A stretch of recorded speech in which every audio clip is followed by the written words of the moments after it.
Okay, first year physics నుంచి work energy power chapter నుంచి మనకి రెగ్యులర్గా రిపీట్ అయ్యే క్వశ్చన్ ఏంటి అని అంటే define the notions of work and kinetic energy and prove that work energy theorem. Okay, 8 మార్క్స్కి మనకి నెంబర్ ఆఫ్ టైమ్స్ ఈ క్వశ్చన్ రిపీట్ అయింది. సో ఈ క్వశ్చన్ గురించి చూద్దాం.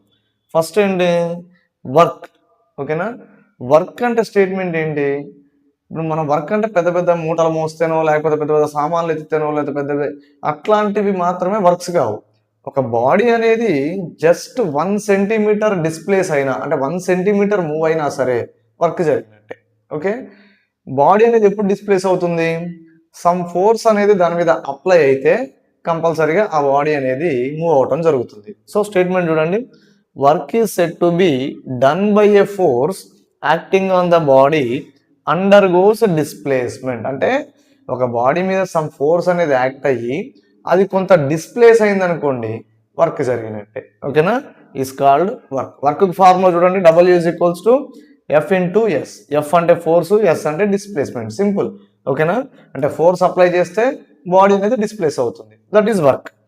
F into S. నెక్స్ట్ ఇక్కడ డయాగ్రామ్ కూడా చూడండి.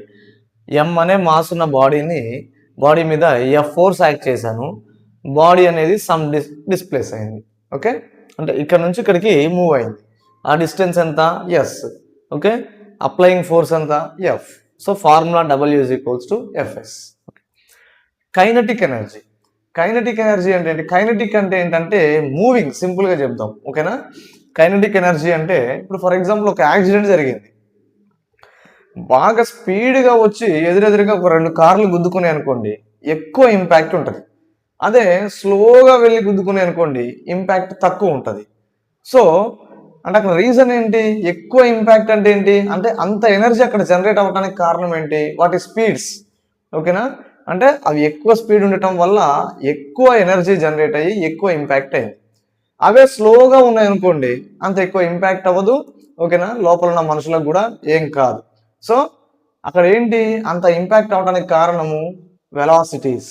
ఓకే, అంటే ఆ వెలాసిటీ వల్ల ఆ బాడీస్కి అంత ఎనర్జీ అనేది గెయిన్ అయింది. That is called kinetic energy. అంటే మూవింగ్ వల్ల ఎనర్జీ అనేది ప్రొడ్యూస్ అయింది అనుకోండి ఆ బాడీకి, దాన్ని కైనటిక్ ఎనర్జీ అంటాం.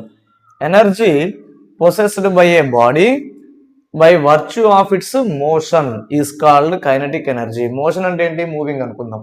ఓకే, అంటే మూవింగ్ వల్ల ఆ బాడీకి ఎనర్జీ అనేది డెవలప్ అయింది అనుకోండి, దాన్ని కైనటిక్ ఎనర్జీ అంటాం.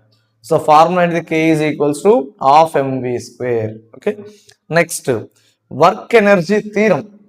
ఓకేనా, వర్క్ ఎనర్జీ థీరం చూడండి. Statement, total work done by A body is equal to change in kinetic energy from initial velocity to final velocity. For example నేను ఒక 10 కిలోమీటర్స్ ట్రావెల్ చేశాను అనుకుందాం. ఓకేనా, నేను స్టార్టింగ్ వెలాసిటీ ఉంటుంది, నాకు స్టార్టింగ్ వెలాసిటీ ఒక 10 km/h స్పీడ్తో ట్రావెల్ చేస్తున్నాను. తర్వాత నా బాడీ అనేది యాక్సలరేట్ అయింది. యాక్సలరేట్ అయిన తర్వాత ఏమవుతుంది? స్పీడ్ అనేది చేంజ్ అవుతుంది. స్పీడ్ అనేది 50 km/h చేంజ్ అయింది అనుకుందాం. అంటే ఈ 10 కిలోమీటర్స్ నేను మూవింగ్ పొజిషన్లోనే ఉన్నా. అంటే ఈ 10 కిలోమీటర్స్ కూడా ఏంటి? వర్క్ జరుగుతున్నట్టే. బాడీ మూవింగ్లో ఉంటే వర్క్ జరుగుతున్నట్టే. సో ఈ టోటల్ వర్క్ అంతా కూడా ఎలా అంటే దేనికి ఈక్వల్ అవుతుంది? స్టార్టింగ్ నా ఇనీషియల్ వెలాసిటీ ఎంత, ఫైనల్ వెలాసిటీ ఎంత.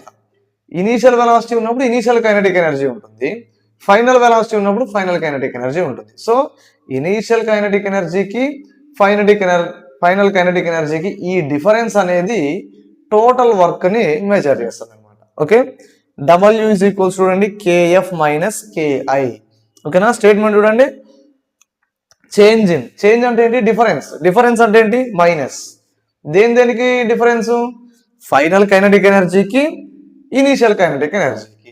కైనటిక్ ఎనర్జీ దేని మీద డిపెండ్ అయి ఉంటుంది? వెలాసిటీ మీద డిపెండ్ అయి ఉంటుంది. అందుకే initial velocity to final velocity. Simple statement, W is equals to KF minus KI.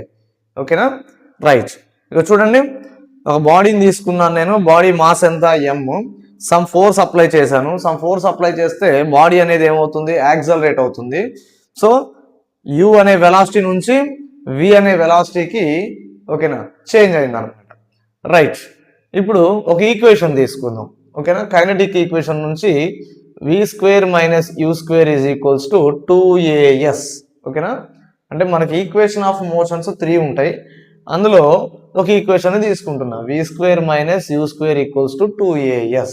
Okay, ఇక్కడ చూడండి ఈ ఈక్వేషన్ ఎందుకు తీసుకున్నాను, ఇక్కడ ఉన్న క్వాంటిటీస్ అన్నీ కూడా ఈ డయాగ్రామ్కి సంబంధించినవి. చూడండి UVA అంటే ఇక్కడ ఉన్న ఫిజికల్ క్వాంటిటీకి రిలేటెడ్గా ఉన్న ఒక ఈక్వేషన్ని తీసుకుంటాను నేను.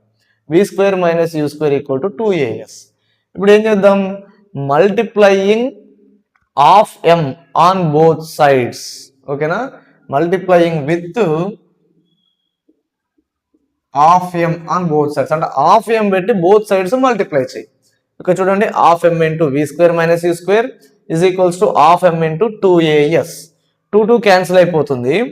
ఈ హాఫ్ m తో లోపల కూడా మల్టిప్లై చేసేయండి, హాఫ్ mv² - హాఫ్ mu².